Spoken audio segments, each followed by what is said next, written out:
Mesdames, Messieurs, bonjour. Nous avons le plaisir de recevoir sur Madère TV aujourd'hui Ndoko Kachdao, qui est chercheur ici à Oussouye, que nous avons rencontré et bien entendu, nous avons profité de l'occasion pour lui poser un certain nombre de questions. Mais d'abord, avant qu'on nous parle de la Casamance, des aspects culturels, administratifs, qu'on parle de l'histoire de la Casamance un peu, et on vienne au conflit, on va d'abord savoir et découvrir un peu qui c'est ce monsieur, avec un nom quand même, un prénom sur lequel il va peut-être insister parce que ça renvoie à autre chose.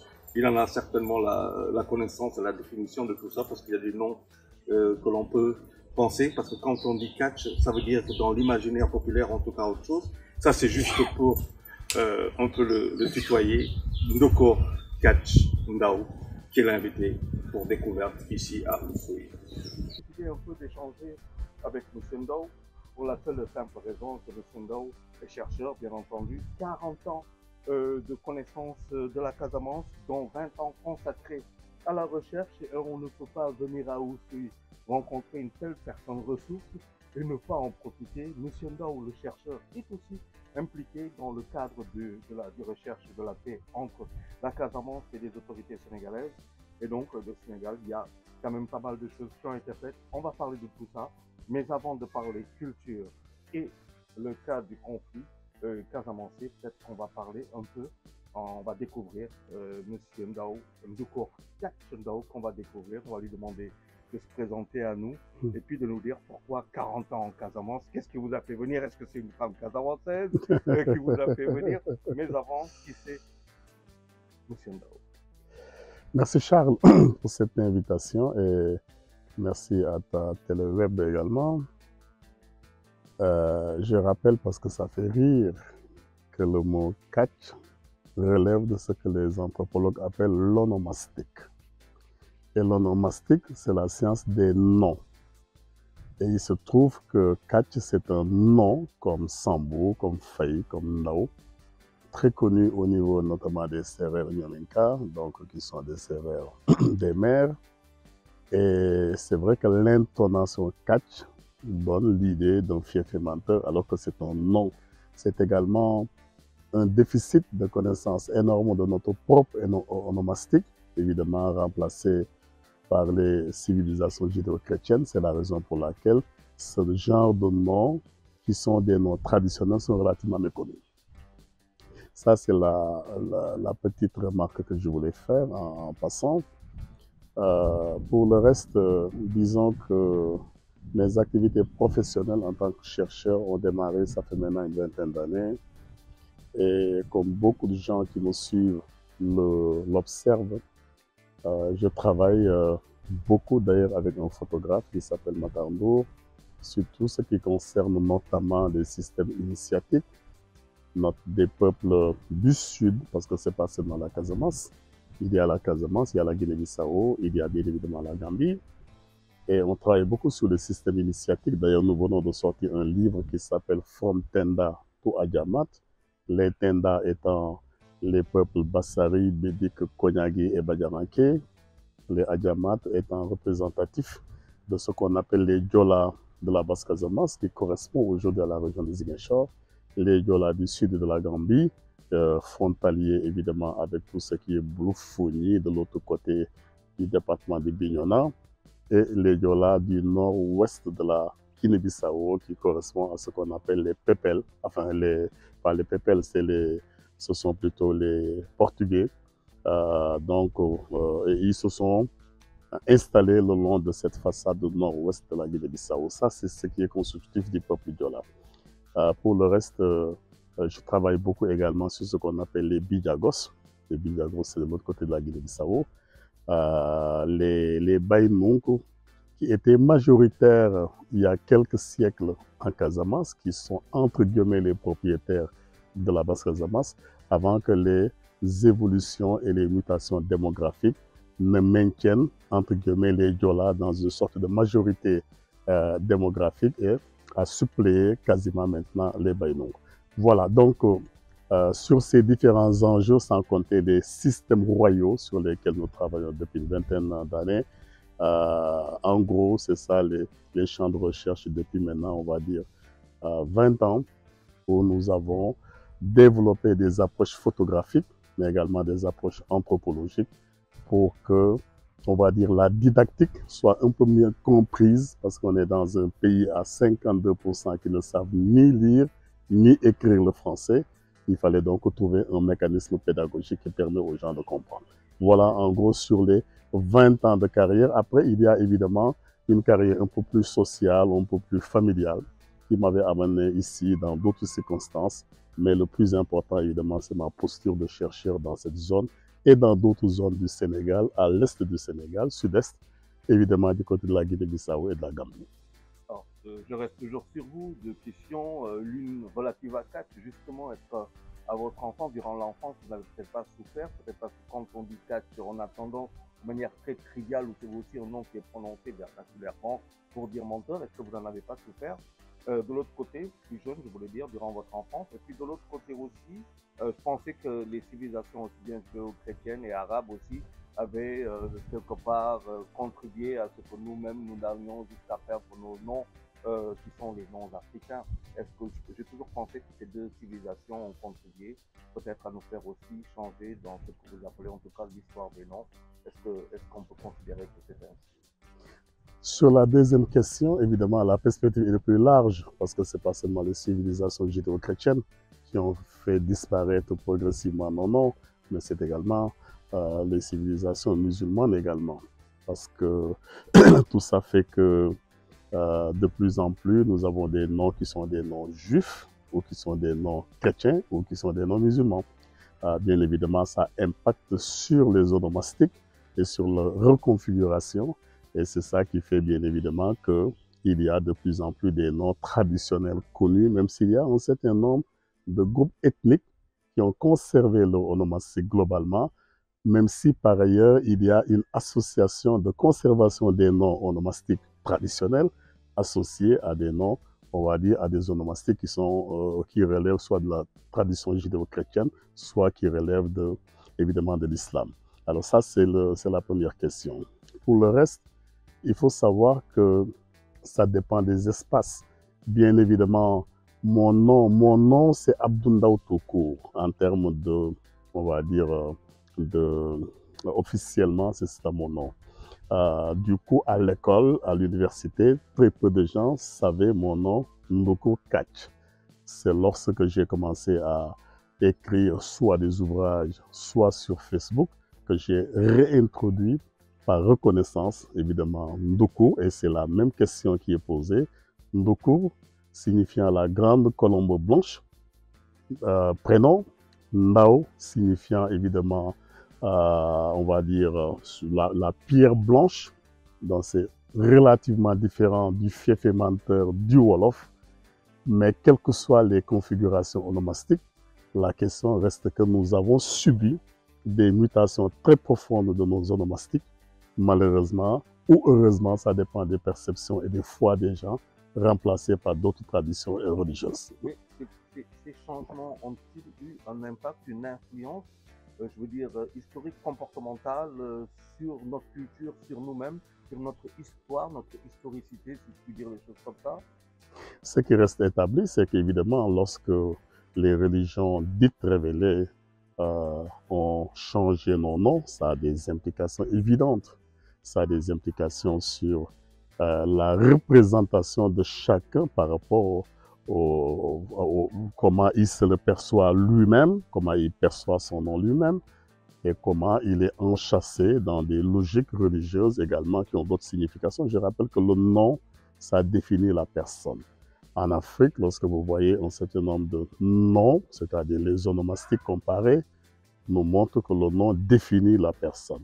Et il définit la personne, soit son courage, soit sa chance, soit un certain nombre de traits qui d'habitude sont des traits positifs. Et c'est ça que ce sont ces lignages que les religions, on va dire, dites révélées, ont détruit.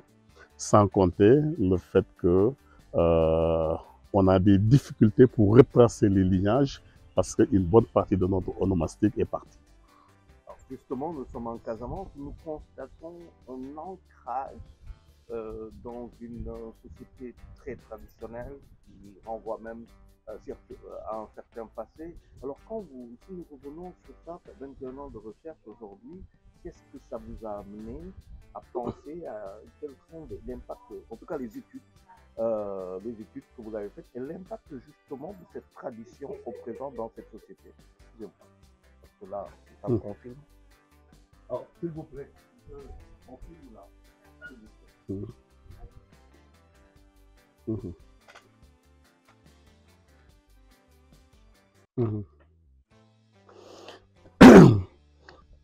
D'abord, il faut un point de référence pour comparer. Le point de référence, c'est que, tu l'as dit, on estime ou on préjuge que la Casamance, c'est un terreau de tradition et d'expression culturelle traditionnelle. C'est ça le postulat.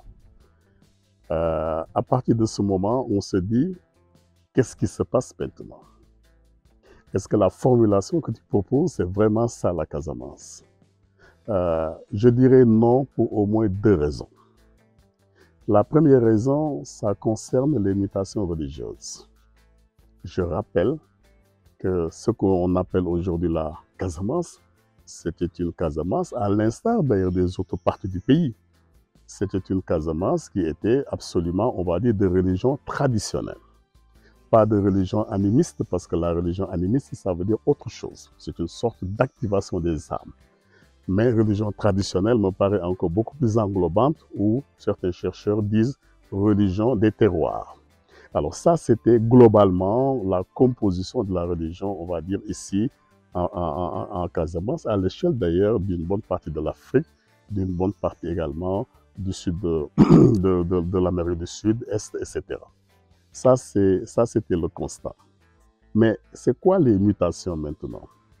Les mutations, c'est bien évidemment le fait que si vous prenez ce que vous appelez la Casamance, encore qu'il faut une certaine déconstruction conceptuelle. Je rappelle que la Casamance, c'est la moindre Casamance qui correspond aujourd'hui à la région de Sédhiou.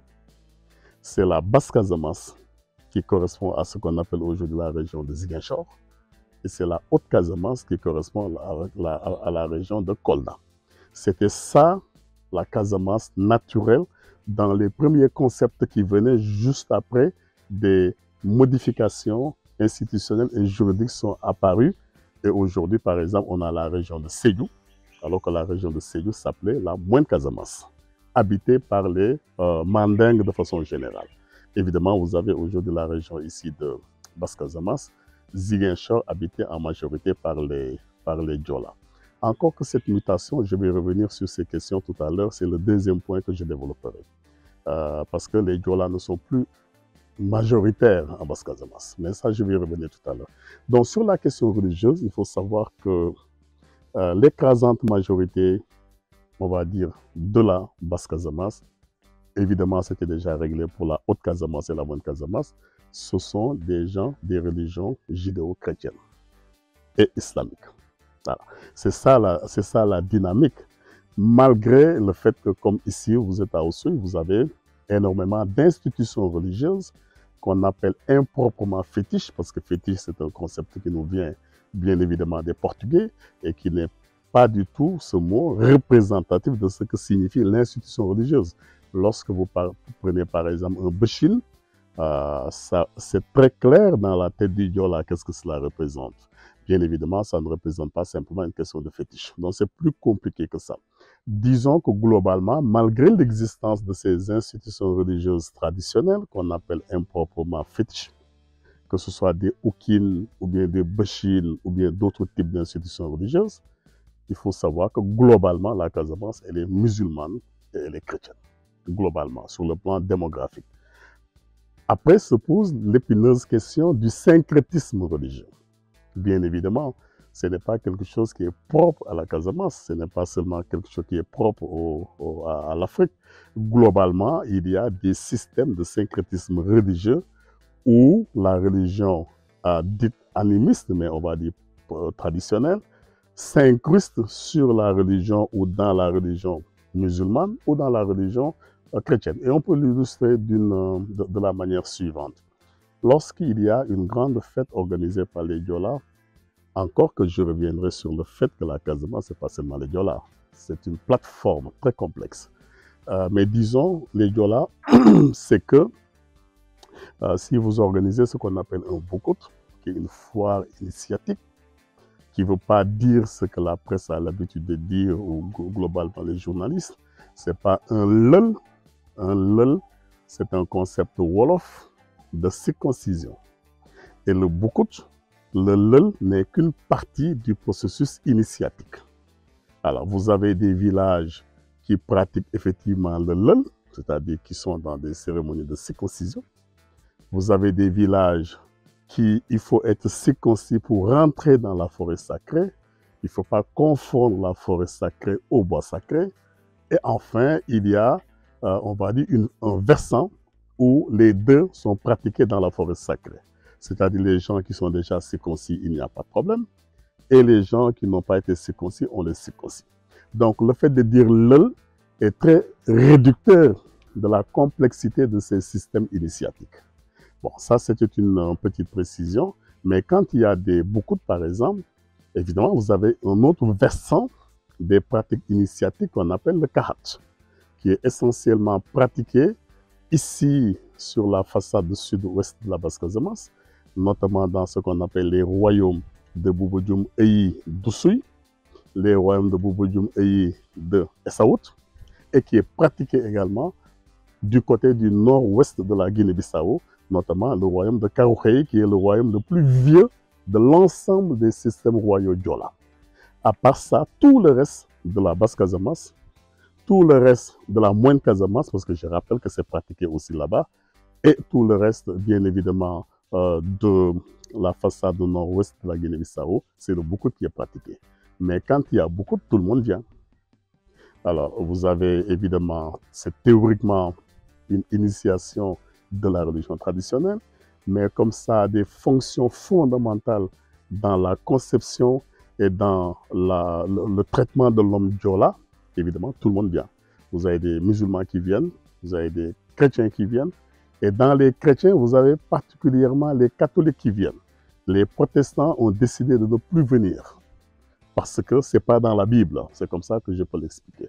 Alors, mais vous avez tous ces acteurs religieux qui viennent, et c'est peut-être pour ça qu'on parle tout à l'heure de syncrétisme religieux. Alors, justement, mais ça, c'était le premier élément. Alors, il y a un deuxième élément constitutif des mutations en Basse-Casamance. C'est évidemment les questions démographiques. Je rappelle d'abord que la Casamance, c'est une grande diversité ethnico-linguistique, mais aussi ethnico-religieuse, mais également, c'est des mutations profondes qui sont observées depuis, on va dire, au moins les 5 dernières années, voire un peu plus loin. Ça dépend de la perspective historique. Est-ce qu'on est dans une perspective beaucoup plus lointaine, ou etc. Mais disons, les perspectives sont claires et les données sont claires. Les Diola étaient majoritaires en Basse-Casamance, autour de 52%, si on se fie évidemment aux études qui sont réalisées, notamment par le recensement général de la population. Qu'est-ce qu'on observe maintenant depuis 50 ans? C'est que les Peuls, compte tenu de ce qu'on appelle les indices synthétiques de fécondité, l'ISF, qui est très très fort par rapport aux indices de synthétiques de fécondité comparés des Diola, commencent à être relativement majoritaires, associés à des Wolofs qui ont également des indices de synthétique de fécondité extrêmement importants. Donc quand vous regardez de façon comparée comment les Diola ont, on va dire, pour une femme, le nombre d'enfants, c'est ça l'indice synthétique de fécondité, et quand vous comparez ça aux Peuls et aux Diola, vous observez que la Casamance est en train absolument de changer, et que de plus en plus, sur la base de mes propres calculs, à l'horizon, dans 20 ans, les Peuls et les Diola seront majoritaires en Basse-Casamance. Bien évidemment, il y aura des villages et des secteurs qui seront encore des secteurs et des villages Diola, mais dans la démographie générale, c'est incontestable, les Peuls et les Diola vont être bientôt, et les Wolofs seront bientôt majoritaires en Basse-Casamance.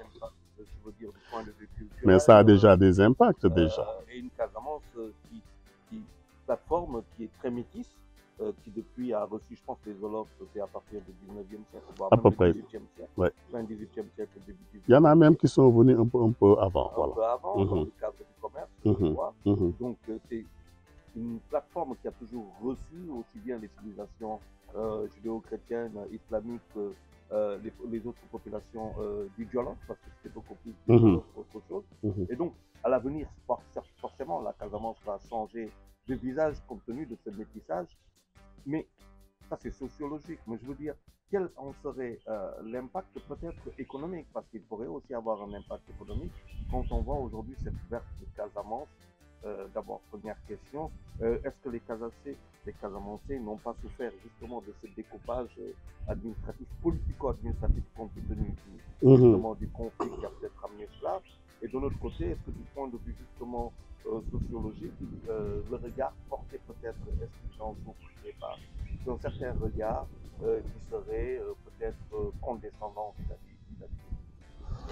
Il y a plusieurs questions dans tes questions. D'abord, précisons que, à l'instar des autres espaces du monde d'ailleurs, la Casamance a toujours été une Casamance métissée. Et on a souvent l'habitude de parler de la Casamance comparativement aux Diola, qui sont venus plus tard, parce qu'il y avait déjà les Baïnoukou qui étaient déjà installés ici. Mais ce qui est en train d'arriver entre les Peuls, les Wolofs et les Diola, c'est ça qui est arrivé entre les Baïnoukou et les Diola.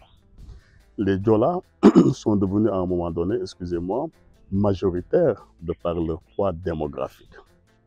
Et du coup, ça a changé les dynamiques rituelles, les complexités culturelles, etc. etc.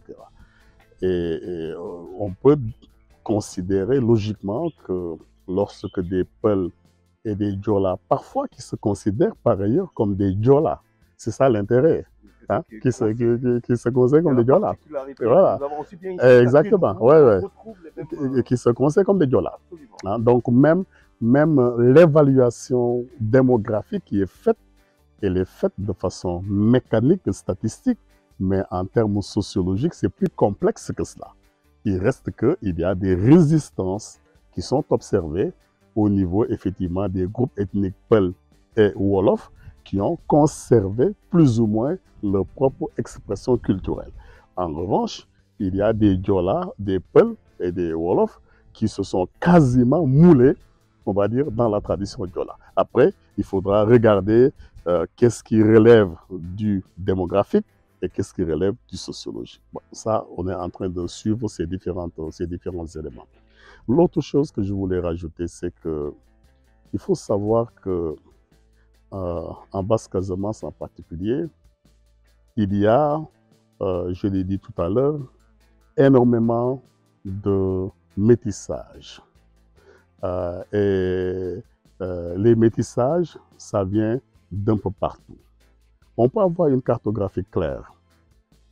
Toutes les îles que vous voyez ici quasiment au niveau de la Basse-Casamance, je parle bien de la Basse-Casamance, notamment sur la façade maritime, ce sont des îles qui sont occupées par des gens qui viennent entre guillemets du nord. Vous prenez Ehij, c'est des sous-marins qui sont là-bas. Vous prenez par exemple Oron, ce sont des Médis qui sont là-bas. Vous prenez par exemple Kachouan, c'est très diversifié, tu as des Sars, etc. qui sont là-bas. Alors, c'est intéressant comment les peuplements se sont reconstitués, particulièrement sur la façade maritime ou fluviale, où pour l'essentiel, ce n'est pas des communautés Diola d'origine, même s'il y avait quelques îles où il y a eu des communautés Diola d'origine. Ça, c'était intéressant. En revanche, sur l'Hinterland, ce sont les Diola qui avaient totalement occupé, même s'il y a un certain nombre de villages qui sont arrivés. Par exemple, vous prenez comme Djaken Diola, vous savez, vous avez Djaken Diola, mais vous avez aussi Djaken Wolof. Comme par exemple, vous prenez Loudja, vous savez que vous avez Loudja Diola, vous avez etc. Alors donc, il y a des mutations comme ça qui sont très intéressantes et qui font que, et là j'ai introduit ma remarque fondamentale, il faut qu'on évite de considérer les cultures, les expressions culturelles, y compris en Basse-Casamance, en évitant deux écueils majeurs, qui sont des écueils connus de la photographie, de l'anthropologie, etc., des sciences sociales de façon générale. Premier écueil, c'est l'écueil de la carte postale. Beaucoup de choses qui sont dites en Basse-Casamance, comme par exemple, oui, voilà, c'est magnifique, oui, c'est magnifique. Les cultures y sont, oui, elles y sont. Les expressions culturelles sont fortes, oui, oui, elles y sont, c'est vrai. Mais regardons comment les mutations s'opèrent en termes de changement et en termes de dynamique. Donc, il ne faut pas qu'on ait une vision, on va dire, carte postale de la Casamance, tout comme globalement de nos pays. Deuxième écueil qui doit être évité, c'est l'écueil de ce que les anthropologues appellent l'essentialisme anthropologique. L'essentialisme anthropologique, c'est la fixation des cultures. Les gens, ils pensent que la Casamance de 1886-87, qui avait consacré la signature du traité de paix sénégalo-portugais, enfin pas sénégalo, franco-portugais, et qui avait permis évidemment aux Français de s'installer et d'avoir accès à Caravane, et puis d'avoir accès à certaines dépendances de Ziguinchor, en 86-87, si encore ma mémoire est bonne, que cette Casamance, c'est la même Casamance de 2014-24. Non, les choses changent énormément. Les cultures n'ont jamais été fixes, quelles qu'elles soient. Et ça change. Et il faut que les gens comprennent que c'est comme ça que ça se passe aussi. Alors justement, nous allons peut-être vous ouvrir la perspective justement de ce conflit pour en parler. Mais on va peut-être rester un peu sur les royaumes. Tout à l'heure, nous sommes à Oussouye, et à Oussouye a un roi, il y a une reine aussi, et c'est très respecté de tout le monde. Je veux dire, jusqu'aux autorités, en tout cas décentralisées, voire même centrales, qui ici quand même développent une certaine relation, et il y a tout un mysticisme autour, mais aussi toute une socialisation. C'est assez extraordinaire de voir comment le Diola est fier. Quand je dis le Diola, je veux parler du Casamançais, soyons plus précis encore, quel que soit justement ce métier, est vraiment jaloux même à la limite de ce qui est une véritable richesse, qui renvoie à son passé, à son histoire. Ça, c'est une des bonnes choses que nous avons encore réussi à préserver. Je rappelle que il y a quelques années, notamment dans la colonisation française, il y avait beaucoup d'autres royaumes qui existaient ici en Basse-Casamance, mais qui existaient aussi au Djolof, au Sine Saloum, etc., etc. Et d'ailleurs, le Sénégal à l'époque, c'était un conglomérat de royaumes. C'est Faidherbe qui a unifié les royaumes. Et on reviendra probablement sur le conflit casamancé, mais le reste des royaumes, entre guillemets, de ce qui deviendra plus tard le Sénégal, c'était des royaumes, en fait, qui étaient indépendants. Ils avaient des autonomies claires. C'était des villages autonomes.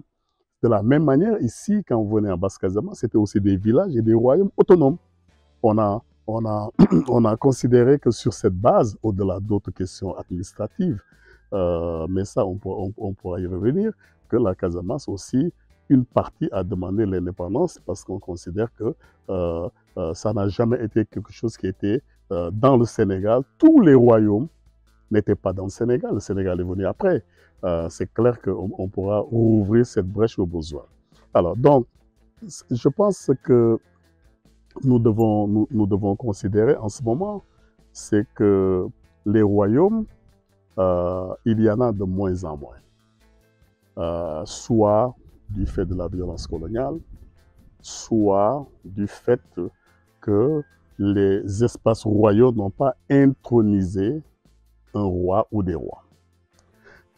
C'est là où il faut préciser que si vous prenez cette ère culturelle ou ethno-linguistique qu'on appelle le Kassa. Le Kassa d'ailleurs qui était beaucoup plus à l'est du côté de Séyou, parce qu'il y avait un royaume qui s'appelait le royaume de Kassad, qui était dirigé par des Baïnong à l'époque. Et on a reproduit le Kassa ici. Mais ce qu'on appelle aujourd'hui Kassa, qui démarre du point Nyambalan jusque évidemment de l'autre côté de Djemberin ou bien de l'autre côté de Elenkin, c'était absolument pas ça le Kassa. Mais pour le moment, le terme a résisté et on va considérer que nous sommes dans le Kassa. Parce que les gens disent Oussouye c'est le Kassa. Oussouye c'était pas le Kassa. C'était autre chose. Bon, maintenant, je crois que il faut voir maintenant la diversité des royaumes qui existent dans le Kassa. Exemple, des gens ont l'habitude de dire ou de penser seulement que c'est Sibiri Mbaye Diédhiou qui est le roi d'Oussouye. C'est une méprise de l'histoire. Parce que ici, vous avez son royaume qui a un nom précis qui s'appelle le royaume de Boubou Dioum Eyi d'Oussouye. Et à la tête du Boubou Dioum Eyi d'Oussouye, il y a un man, qui est un terme beaucoup plus correct, parce que c'est un terme diola. Le royaume, le roi, c'est un concept qui n'est pas adapté, parce qu'on n'a pas des rois, on a de grands prêtres dans la religion dite traditionnelle ou dans la religion des terroirs. Donc lui, Sibiri, il est bien connu, il est mieux connu, c'est sans doute lié à sa personnalité, et c'est sans doute lié au fait qu'il a le plus grand royaume en termes d'espace et de superficie, parce qu'il y a 17 villages qui sont agglutinés autour de ce royaume. Mais il y a d'autres royaumes ici. Vous avez le royaume de Kalabone, qui vient d'introniser d'ailleurs récemment son roi. Vous avez à Moulombe le roi Sibélé qui est là-bas, Sambou également, qui a été intronisé, ça fait plus d'1 an maintenant. Vous avez évidemment le royaume de Kagnout, vous avez le royaume de Kajinol, vous avez évidemment de l'autre côté le royaume de Essaout, donc il y a énormément de royaumes. Alors, pour le reste, il y a des royaumes qui sont beaucoup plus connus que d'autres, mais tout ça, ce sont des royaumes qui ont la particularité d'être totalement autonomes les uns aux autres. S'il y a quelque chose qui est structurant pour un sociologue ou pour quelqu'un qui étudie la Basse-Casamance, c'est que les villages, c'est la présidence de la République. C'est pour ça qu'on a toujours eu, dans la façon même dont nous gérons la crise casamançaise, on a toujours eu des difficultés à comprendre que le village, c'est la présidence de la République. Pourquoi? Parce que dans le village, vous avez tout. Vous avez les détenteurs des institutions religieuses, vous avez les rizières, vous avez bien évidemment les espaces initiatiques, hein? Vous avez tout. Donc, c'est la raison pour laquelle le Diola ne sentait pas la nécessité de sortir. Les mobilités étaient relativement restreintes, même s'il y a d'autres explications liées évidemment aux colons, liées aux différences de rituels entre les Diola, liées aux différences linguistiques entre les Diola. Je rappelle qu'il y a, sur les dernières classifications linguistiques qui ont été faites, il y a à peu près une quinzaine de sous-groupes Diola qui sont parlés, avec des proximités lexicales qui sont compréhensibles entre elles, et parfois qui ne sont absolument pas compréhensibles. Vous prenez un Diola comme le Kouataï, ici à Diembéré, ou de l'autre côté, mais quand il parle, le Diola Kouataï, ici, le Diola de Oussouye ne comprend absolument rien. Et quand le Diola de Caron, dans les îles Carolinke, parle, le Diola, ici, ils ne comprennent absolument rien. Mais il y a quand même des études assez pointues qui ont été réalisées sur ces expressions linguistiques et sur le fait qu'effectivement les Diola aussi étaient très, très, très divers.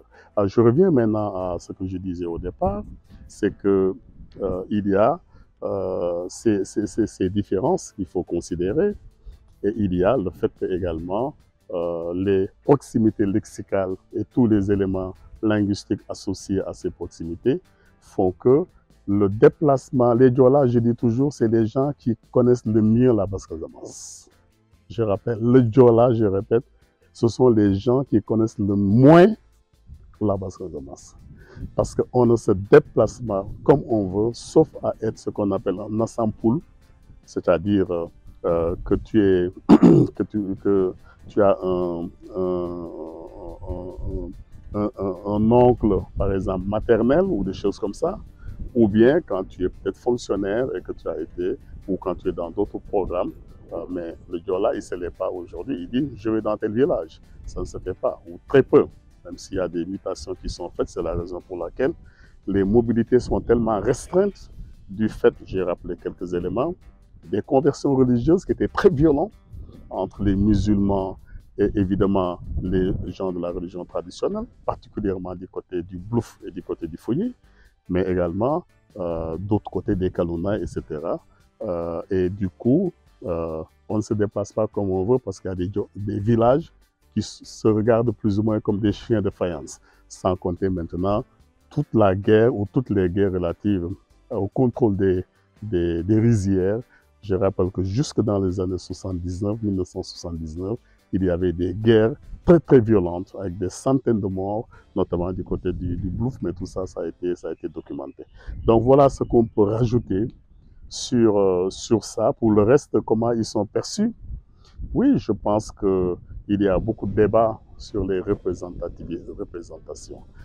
Maintenant, les représentations restent des représentations, les perceptions restent les perceptions. Entre des stéréotypes, des archétypes et le reste, ça, c'est la perception des uns aux autres. Et c'est valable dans tous les pays du monde. Voilà. Et c'est valable même à l'intérieur d'un pays, à l'intérieur de différentes aires ethno-linguistiques. Si vous prenez un Parisien et un Marseillais, vous voyez qu'est-ce qui se passe. Bon, si vous prenez par exemple un Sénégalais entre guillemets et un Gambien, vous voyez parfois qu'est-ce qui se passe. Donc ça, c'est des préjugés. Vous voyez par exemple un Peul et un Diola, ou bien un Peul et un Wolof au Diola, vous voyez, il y a toujours des sortes de moqueries, des stéréotypes qui sont là. Mais ça, c'est dans le cadre. Et c'est ça qui fait le vivre ensemble aussi. Justement, c'était une partie assez complexe qu'il fallait affronter. Enfin bon, voilà. Maintenant, on va passer peut-être au dernier chapitre. Peut-être deux choses que je voulais dire rapidement, c'est que je constate qu'ici en Casamance, quand les fruits tombent, on les prend pas, on les ramasse pas. C'est déjà une écologie et ça permet un écosystème, mais c'est pour les animaux qui eux-mêmes peuvent choisir les aliments qu'ils vont manger. C'est ça. C'est assez révélateur en tout cas d'une certaine culture écologique. Et peut-être maintenant à en revenir peut-être au conflit, parce que vous connaissez bien la Casamance, 40 ans c'est pas peu, 21 années d'études c'est pas aussi peu. Et donc aujourd'hui, ces dernières années en tout cas, il n'a qu'à voilà, bon, il y aura peut-être relatif si on veut, on peut l'ajouter, si on veut, mais quand même constater avec l'avènement du président Macky Sall.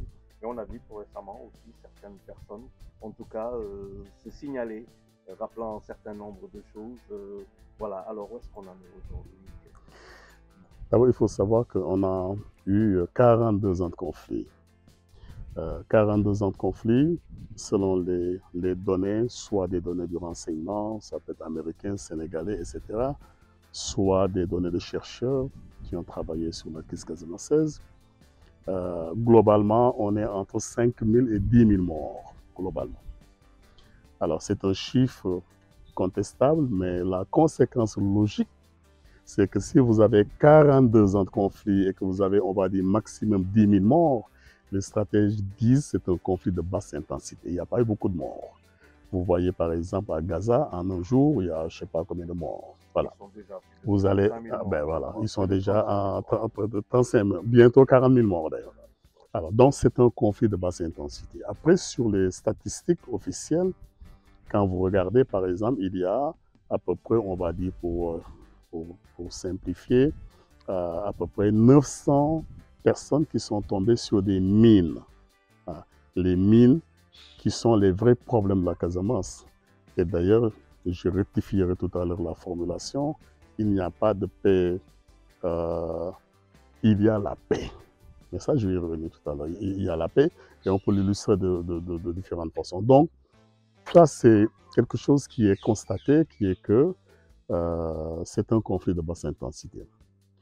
Pour le reste, c'est un conflit qui a créé beaucoup de dégâts, bien évidemment, même si c'est de basse intensité. Vous avez plusieurs villages qui ont été totalement détruits. Et jusqu'au moment, en 2024, on n'arrive pas à faire retourner ces villages. Je pense notamment à des villages comme Ering, de l'autre côté de la façade sud-ouest de la Basse-Casamance. Et d'autres qui sont du côté, bien évidemment, de Niaguis, etc., Kamarakunda, il y a un certain nombre de villages totalement détruits.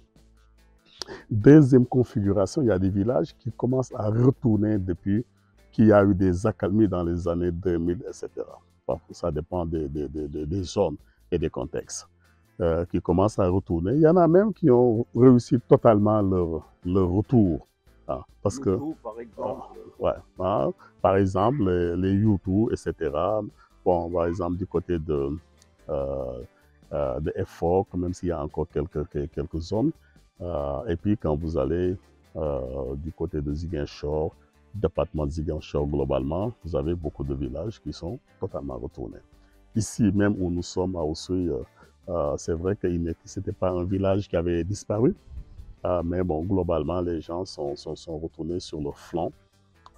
Et ça, c'est la deuxième configuration. Troisième configuration, vous avez des villages qui sont en train de retourner.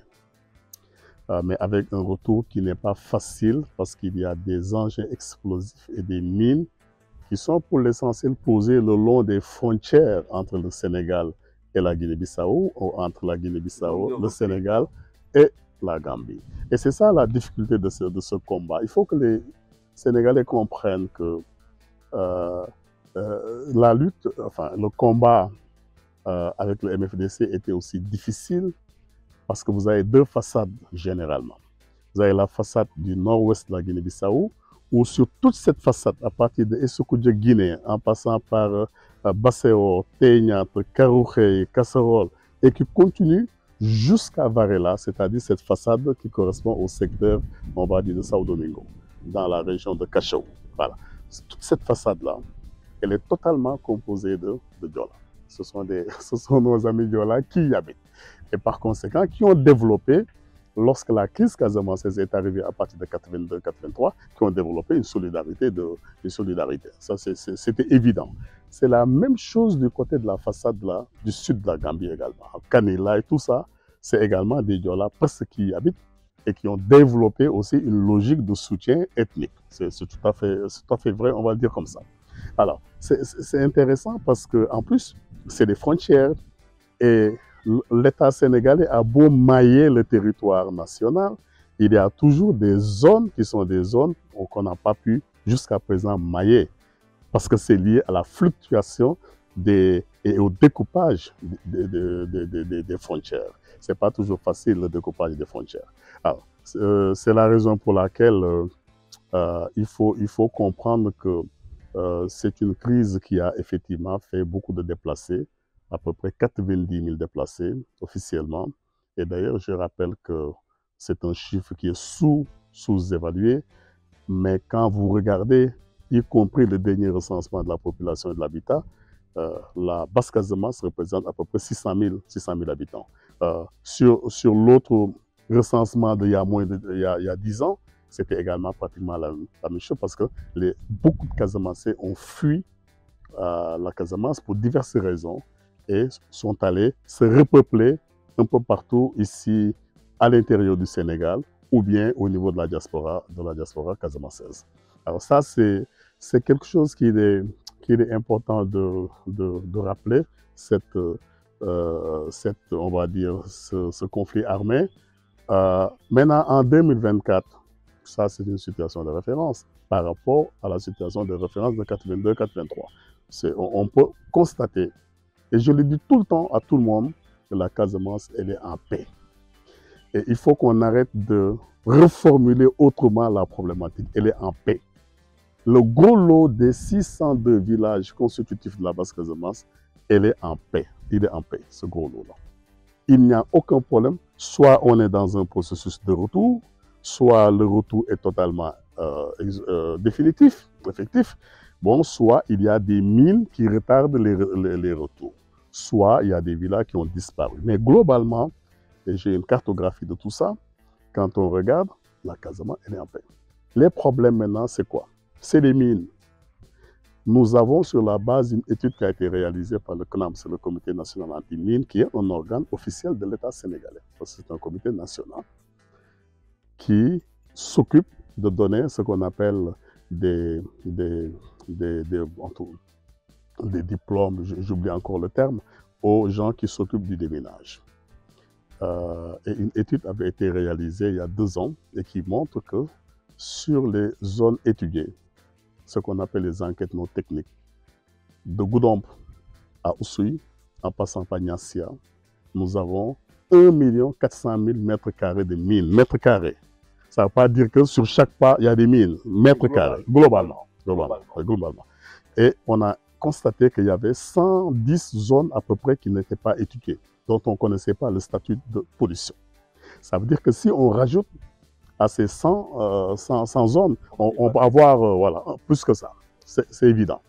Rien qu'ici, sur cette façade du sud-ouest de Oussouye, nous sommes sur les évaluations qui ont été faites, les enquêtes non techniques, les ENT, comme on dit.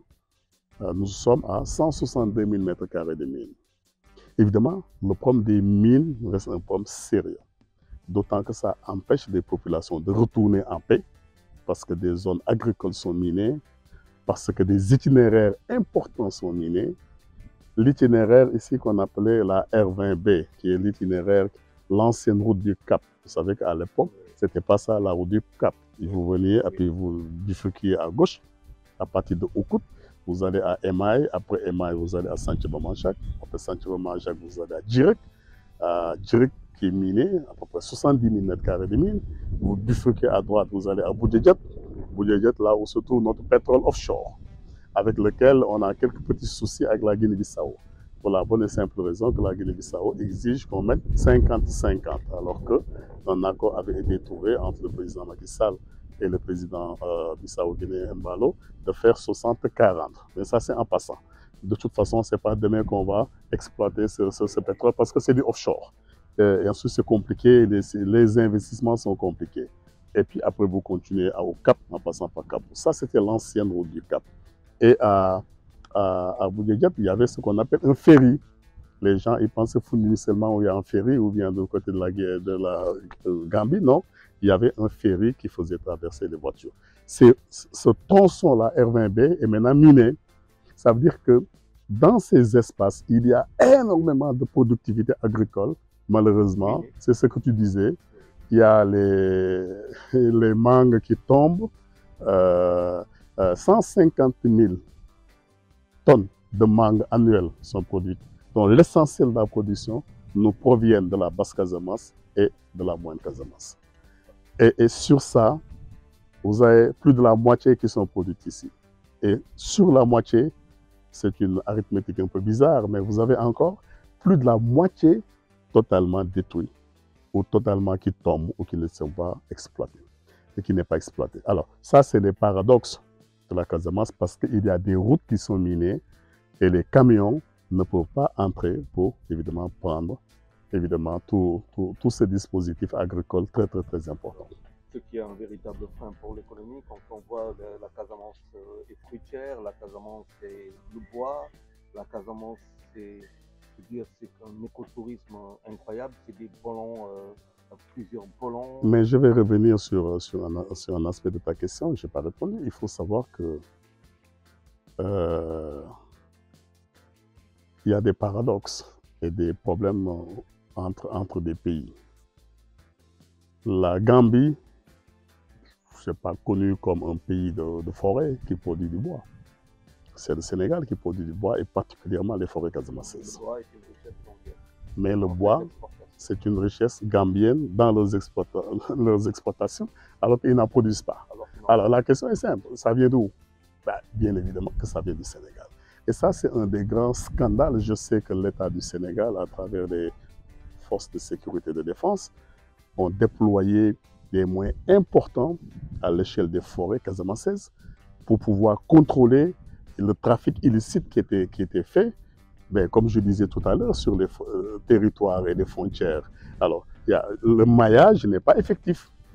Et effectivement... Qu'est-ce qui empêche ce maillage? Est-ce que c'est une question de logistique, d'intelligence militaire, ou alors tout simplement, bon, c'est un sujet qui est assez compliqué, complexe même, parce que bon, voilà, ou alors c'est peut-être le minage, la géographie des mines qui empêcherait justement. Mais cela quoi qu'on dise, cela a des incidences. Je suis particulièrement choqué par la richesse que je vois ici, et pour voir une Casamance qui devrait être beaucoup plus riche. Est-ce qu'aujourd'hui, dans le travail qui est le vôtre, participer par exemple à la reconnaissance géographique, une cartographie des mines qui permettrait, peut-être c'est par ça qu'il faudrait commencer avant de pouvoir développer des aspects économiques et tout cela, rapprocher davantage Dakar de Casamance et vice-versa, maritime, route, aérien. Il faut savoir que une armée reste une armée, donc l'armée n'a pas 50 millions de personnes. Par conséquent, il y a des arbitrages techniques et tactiques qu'il faut faire en fonction d'autres urgences, par exemple ce qui se passe en ce moment à l'est du pays. la Casamance n'est vraiment plus sur le plan sécuritaire un enjeu fondamental parce qu'il y a d'autres enjeux liés évidemment à des djihadistes qui veulent de l'autre côté, à l'est en particulier. Bon, par exemple, il faut faire un arbitrage. Ça veut dire qu'on n'a pas tous les hommes nécessaires. On ne peut pas prendre une seule partie du territoire sénégalais, même si c'est important, pour mettre tous les hommes. Oui, mais donc là, le gouvernement avec le nouveau pouvoir quand même doit être édifié sur cette particularité afin peut-être de développer un certain nombre. Mais Charles, tu sais, moi je ne crois pas à ça. Moi, ce à quoi je crois, c'est qu'on a un État qui fonctionne, qui a des informations appropriées. Si le nouveau pouvoir veut savoir, toutes ces questions sont documentées. Donc ce n'est pas un problème encore de faire des recherches pour ça. Alors, ce qui reste établi, c'est qu'on n'a pas un maillage total entre le territoire sénégalais et le territoire gambien et qui permet malheureusement à des braconniers et d'autres types de bandits de prendre nos richesses sénégalaises. Si on pouvait l'éviter, mais tu peux être sûr que depuis longtemps, l'armée aurait pu l'éviter. Mais c'est parce qu'il y a encore quelques petits soucis liés aux fluctuations des espaces de frontières, mais liés également au fait que l'armée n'a pas tous les hommes appropriés pour s'occuper de ça. Je sais que vous êtes impliqué dans ce conflit, que vous discutez de part et avec part et d'autre, avec les acteurs. Aujourd'hui, peut-être la dernière question, est-ce que, on parle de paix, on parle vraiment de paix, mais la dernière question, c'est que si vous êtes justement en train de travailler sur la cartographie des mines pour qu'enfin on puisse éliminer une bonne partie ou alors totalement la Casamance afin de permettre la fluctuation aussi bien des produits agricoles, halieutiques, voilà, pour une transformation certes de certains, mais aussi l'écoulement. C'est bien de transformer, mais il faut aussi une distribution et pour ça il faut les voir. Oui, il faut savoir que les mines et la cartographie des mines en Casamance, ce n'est pas seulement les MFDC, parce que si on ne le dit pas, on serait très subjectif, voire même mensonger. Alors, vous avez deux grands acteurs qui posent les mines en Casamance, l'armée et le MFDC, dépendant des zones et des contextes, dépendant des situations stratégiques et tactiques. Bien évidemment, les poses de mines de l'armée n'ont jamais été un problème, parce que l'armée a des croquis de mines et peut déminer quand il peut. En cas de pacification, il y a plus de... Elle peut déminer militairement, elle peut déminer un déminage humanitaire. Donc l'armée ne pose pas un problème. Mais l'armée aussi a posé des mines, c'est clair. Et l'armée était, même moi, si je suis contre les poses de mines, je comprends très bien que l'armée aussi avait besoin de poser des mines dans le dispositif sécuritaire. C'est valable aussi pour les MFDC. Ça, c'est la première chose. La deuxième chose, c'est que si vous avez des gens qui sont dans le maquis depuis 42 ans, pour certains d'entre eux, parce que je rappelle malgré tout ce que les gens disent, la grande majorité, voire l'écrasante majorité des gens qu'on appelle les gens du maquis, mais sont sortis du maquis pour diverses raisons. Je rappelle qu'Abdou Diouf déjà avait un projet à l'époque qui avait permis de faire sortir un certain nombre de gars du maquis. Ablaye Wade est venu également avec une démarche qui ne me paraissait pas bonne, parce que mettre de l'argent dans le maquis, c'est créer... Ah oui, c'est favoriser le trafic. Ça, ce n'était pas une bonne politique de Wade. L'argent ne résout pas tout. Et bien évidemment, vous avez Macky Sall qui avait une approche. Non, pour moi, Macky a eu une très bonne approche. Une très bonne approche. Et la preuve, il a joué avec le comité ad hoc qui était dirigé, je ne sais pas qu'est-ce que le comité va devenir avec les nouvelles autorités, avec le